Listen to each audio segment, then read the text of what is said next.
ಓಂ ಶ್ರೀ ಗುರುಭ್ಯೋ ನಮಃ. ಎಲ್ಲರಿಗೂ ನಮಸ್ಕಾರ. ಧೃತಿ ಡಿವೋಷನಲ್ ಯೂಟ್ಯೂಬ್ ಚಾನಲ್ಗೆ ನಿಮ್ಮೆಲ್ಲರಿಗೂ ಹೃತ್ಪೂರ್ವಕ ಸ್ವಾಗತ. ಸ್ನೇಹಿತರೆ, ಇನ್ನೇನು ಭಕ್ತರು ಕಾತುರದಿಂದ ಕಾಯುವಂತಹ ವರಮಹಾಲಕ್ಷ್ಮಿ ವ್ರತ ತುಂಬ ಸಮೀಪದಲ್ಲಿದೆ.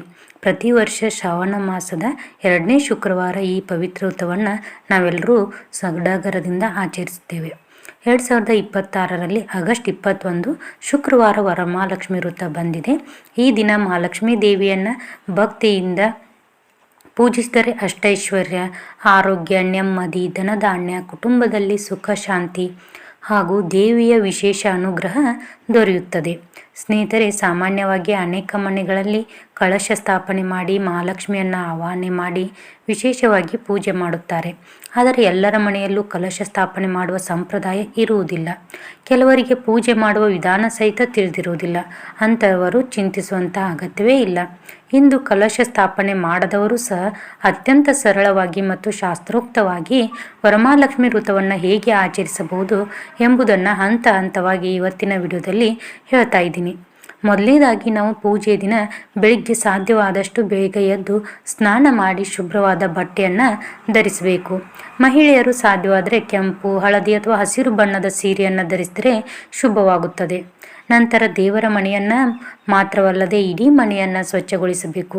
ಸ್ವಚ್ಛತೆ ಇರುವ ಸ್ಥಳದಲ್ಲಿ ಮಹಾಲಕ್ಷ್ಮೀ ದೇವಿ ವಾಸವಾಗುತ್ತದೆ. ಆದ್ದರಿಂದ ಪೂಜೆ ಮಾಡುವ ಸ್ಥಳವನ್ನು ವಿಶೇಷವಾಗಿ ಶುಚಿಯಾಗಿ ಸಿದ್ಧಪಡಿಸಿಕೊಳ್ಳಬೇಕು. ಈಗ ದೇವರ ಮನೆಯಲ್ಲಿ ಒಂದು ಸ್ವಚ್ಛವಾದ ಪೀಠವನ್ನು ಇಟ್ಟು ಅದರ ಮೇಲೆ ಅಷ್ಟದಳ ಪದ್ಮ ಅಥವಾ ಸುಂದರವಾದ ರಂಗೋಲಿಯನ್ನು ಬಿಡಬೇಕು. ನಿಮ್ಮ ಮನೆಯಲ್ಲಿ ಮಹಾಲಕ್ಷ್ಮೀ ದೇವಿಯ ಫೋಟೋ ಅಥವಾ ವಿಗ್ರಹ ಇದ್ದರೆ ಅದನ್ನೇ ಪೀಠದ ಮೇಲೆ ಪ್ರತಿಷ್ಠಾಪಿಸಬೇಕು. ಕಲಶ ಇಲ್ಲದಿದ್ದರೆ ಯಾವುದೇ ತೊಂದರೆ ಇಲ್ಲ. ದೇವಿಯನ್ನು ಮನಪೂರ್ವಕವಾಗಿ ಆಹ್ವಾನಿಸಿದರೆ ಪೂಜೆ ಮಾಡಿದರೆ ದೇವಿಯ ಕೃಪೆ ಖಂಡಿತ ಸಿಗುತ್ತದೆ. ನಂತರ ಲಕ್ಷ್ಮಿಯ ಫೋಟೋವನ್ನು ಸ್ವಚ್ಛವಾದ ಬಟ್ಟೆಯಿಂದ ಒರೆಸಿ ಶ್ರೀಗಂಧ, ಅರಿಶಿನ ಮತ್ತು ಕುಂಕುಮವನ್ನು ಅರ್ಪಿಸಬೇಕು. ದೇವಿಯ ಕೆನ್ನೆಗೆ ಅರಿಶಿನ ಕುಂಕುಮವನ್ನು ಹಚ್ಚಿ ಸುಂದರವಾಗಿ ಅಲಂಕರಿಸಬೇಕು. ನಂತರ ಕಮಲ, ಮಲ್ಲಿಗೆ, ಸೇವಂತಿಗೆ ಅಥವಾ ಕೆಂಪು ಹೂವು ಸೇರಿದಂತೆ ಸುಗಂಧಭರಿತ ಹೂಗಳಿಂದ ದೇವಿಯನ್ನು ಅಲಂಕರಿಸಬೇಕು. ದೇವರಿಗೆ ಯಾವ ಹೂವಿಗಿಂತಲೂ ಭಕ್ತಿಯೇ ಮುಖ್ಯ. ನಿಮ್ಮ ಮನೆಯಲ್ಲಿ ಕಾಮಾಕ್ಷಿ ದೀಪ ಅಥವಾ ಅಷ್ಟಲಕ್ಷ್ಮಿ ದೀಪ ಇದ್ದರೆ ಈ ದಿನ ಅದನ್ನು ಹಚ್ಚುವುದು ತುಂಬ ಒಳ್ಳೆಯದು. ಒಂದು ಚಿಕ್ಕ ಪೀಠದ ಮೇಲೆ ದೀಪವನ್ನು ಇಟ್ಟು ಅರಿಶಿನ ಕುಂಕುಮದಿಂದ ಅಲಂಕರಿಸಬೇಕು.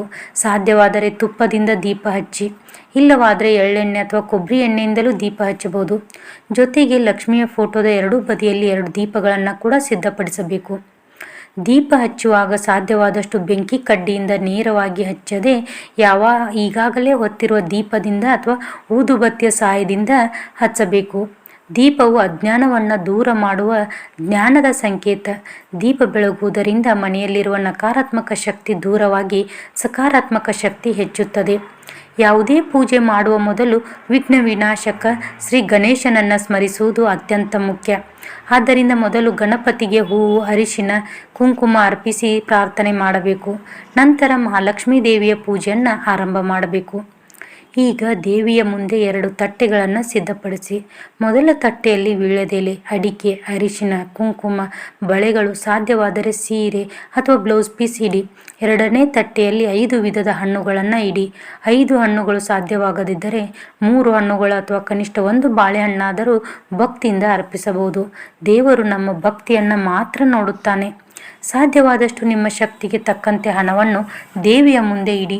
ಹಣವನ್ನು ಮಹಾಲಕ್ಷ್ಮಿಯ ಸ್ವರೂಪವೆಂದು ಭಾವಿಸಿ ಪೂಜೆ ಮಾಡಿದರೆ ಧನ ಸಮೃದ್ಧಿ ಹೆಚ್ಚುತ್ತದೆ. ಪೂಜೆ ಮುಗಿದ ನಂತರ ಆ ಹಣವನ್ನು ದೇವರ ಕಾರ್ಯಕ್ಕೆ ಅಥವಾ ಶುಭ ಕಾರ್ಯಕ್ಕೆ ಬಳಸಬಹುದು. ಈಗ ಮಹಾಲಕ್ಷ್ಮಿ ಅಷ್ಟೋತ್ತರ ಶತನಾಮಾವಳಿಯನ್ನು ಭಕ್ತಿಯಿಂದ ಪಠಿಸಬೇಕು. ಪ್ರತಿಯೊಂದು ನಾಮವು ದೇವಿಯ ವಿಶೇಷ ಕೃಪೆಯನ್ನು ಸೂಚಿಸುತ್ತದೆ. ಸಮಯ ಇದ್ದರೆ ಸಂಪೂರ್ಣ ಅಷ್ಟೋತ್ತರ ಹೇಳಿ. ಸಮಯ ಕಡಿಮೆ ಇದ್ದರೆ ಓಂ ಶ್ರೀ ಮಹಾಲಕ್ಷ್ಮೀ ನಮಃ ಎಂಬ ಮಂತ್ರವನ್ನು 108 ಬಾರಿ ಜಪಿಸಬಹುದು. ಕುಂಕುಮಾರ್ಚನೆ ಮಾಡುವವರು ಒಂದು ತಟ್ಟೆಯಲ್ಲಿ ವೀಳ್ಯದೆಲೆಯನ್ನು ಇಟ್ಟು ಅದರ ಮೇಲೆ 1 ನಾಣ್ಯವನ್ನು ಇರಿಸಿ. ನಂತರ ಪ್ರತಿಯೊಂದು ನಾಮ ಹೇಳುತ್ತಾ ಸ್ವಲ್ಪ ಸ್ವಲ್ಪ ಕುಂಕುಮವನ್ನು ಅರ್ಪಿಸಬೇಕು. ಈ ರೀತಿ ಮಾಡಿದ ಕುಂಕುಮ ಅತ್ಯಂತ ಪವಿತ್ರವಾಗಿರುತ್ತದೆ. ಪೂಜೆ ಮುಗಿದ ನಂತರ ಆ ಕುಂಕುಮವನ್ನು ನಿಮ್ಮ ಹಣೆಗೆ ಧರಿಸಿ ಮನೆಯ ಎಲ್ಲರಿಗೂ ಹಚ್ಚಿ. ಉಳಿದ ಕುಂಕುಮವನ್ನು ದೇವರ ಮನೆಯಲ್ಲಿ ಇಟ್ಟು ಪ್ರತಿದಿನ ಹಣೆಗೆ ಹಚ್ಚಿದರೆ ಶುಭವಾಗುತ್ತದೆ. ಅರ್ಚನೆ ಮುಗಿದ ನಂತರ ಅಗರಬತ್ತಿ, ಧೂಪ ಮತ್ತು ದೀಪದಿಂದ ಪೂಜೆ ಮಾಡಬೇಕು. ನಂತರ ಒಂದು ತೆಂಗಿನಕಾಯಿಯನ್ನು ಒಡೆದು ನೈವೇದ್ಯ ಅರ್ಪಿಸಬೇಕು. ನಿಮ್ಮ ಮನೆಯಲ್ಲಿ ಮಾಡಿದ ಸಜ್ಜಿಗೆ, ಪಾಯಸ, ಸಿಹಿ ಪೊಂಗಲ್, ಲಡ್ಡು ಅಥವಾ ಬೆಲ್ಲದಿಂದ ಮಾಡಿದ ಯಾವುದೇ ಸಿಹಿ ನೈವೇದ್ಯವನ್ನು ಮಹಾಲಕ್ಷ್ಮಿಗೆ ಅರ್ಪಿಸಬಹುದು. ಮೊದಲು ದೇವಿಗೆ ಅರ್ಪಿಸಿ ನಂತರ ಮನೆಯವರು ಪ್ರಸಾದವನ್ನು ಸ್ವೀಕರಿಸಬೇಕು. ನಂತರ ವರಮಹಾಲಕ್ಷ್ಮಿ ವೃತ್ತದ ದಾರವನ್ನು ಪೂಜೆ ಮಾಡಿ ಕೈಗೆ ಕಟ್ಟಿಕೊಳ್ಳಿ. ಸಾಧ್ಯವಾದರೆ ಮನೆಯ ಹಿರಿಯರಿಂದ ಕಟ್ಟಿಸಿಕೊಳ್ಳಿ. ಇದು ಶುಭದ ಸಂಕೇತವಾಗುತ್ತದೆ. ಈಗ ತುಪ್ಪದ ದೀಪದಿಂದ ಆರತಿ ಮಾಡಿ ನಂತರ ಕರ್ಪೂರದಿಂದ ಮಹಾಮಂಗಳಾರತಿ ನೆರವೇರಿಸಿ. ಆರತಿ ಮಾಡುವಾಗ ಮಹಾಲಕ್ಷ್ಮಿ ಅಷ್ಟಕ, ಲಕ್ಷ್ಮೀ ಸ್ತೋತ್ರ ಅಥವಾ ಭಕ್ತಿ ಗೀತೆಗಳನ್ನು ಹಾಡಿದರೆ ಪೂಜೆಯ ಮಹತ್ವ ಇನ್ನಷ್ಟು ಹೆಚ್ಚುತ್ತದೆ. ಸ್ನೇಹಿತರೆ, ಬೆಳಿಗ್ಗೆ ಪೂಜೆ ಮಾಡಿದ ನಂತರ ಸಂಜೆ ಸಮಯದಲ್ಲೂ ಮತ್ತೊಮ್ಮೆ ದೀಪ ಹಚ್ಚಿ ಪೂಜೆ ಮಾಡಿ. ಸಾಧ್ಯವಾದರೆ 5 ಅಥವಾ 9 ಮುತ್ತೈದೆಯರನ್ನು ಮನೆಗೆ ಕರೆದು ಅರಿಶಿನ, ಕುಂಕುಮ, ಹೂವು ಹಾಗೂ ತಾಂಬೂಲ ನೀಡಿ ಅವರ ಆಶೀರ್ವಾದ ಪಡೆಯಿರಿ.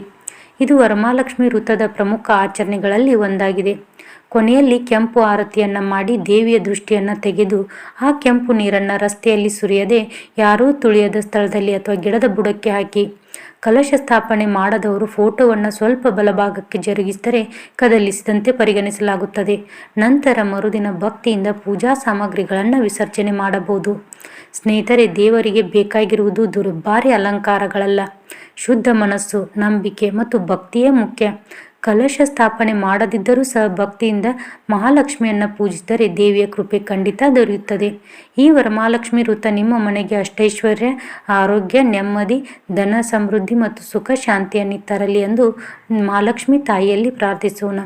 ಈ ವಿಡಿಯೋ ನಿಮಗೆ ಉಪಯುಕ್ತವಾಗಿದೆ ಎಂದು ಅನಿಸಿದರೆ ಒಂದು ಲೈಕ್ ಮಾಡಿ, ನಿಮ್ಮ ಬಂಧು ಬಳಗದವರೊಂದಿಗೆ ತಪ್ಪದೇ ಹಂಚಿಕೊಳ್ಳಿ. ಧೃತಿ ಡಿವೋಷನಲ್ ಚಾನಲನ್ನು ಸಬ್ಸ್ಕ್ರೈಬ್ ಮಾಡಿ, ಬೆಲ್ ಐಕಾನ್ ಒತ್ತಿ. ಇಂತಹ ಇನ್ನಷ್ಟು ಪೂಜಾ ವಿಧಾನಗಳು, ವೃತ್ತಗಳು, ದೇವರ ಮಹಿಮೆ ಹಾಗೂ ಭಕ್ತಿ ಮಾಹಿತಿಗಳಿಗಾಗಿ ನಮ್ಮ ಚಾನಲ್ ಜೊತೆಗೆ ಯಾವಾಗಲೂ ಇರಿ. ಮತ್ತೆ ಮುಂದಿನ ವಿಡಿಯೋದಲ್ಲಿ ಸಿಗ್ತೀನಿ. ಸರ್ವೇ ಜನ ಸುಖಿನೋ ಭವಂತು.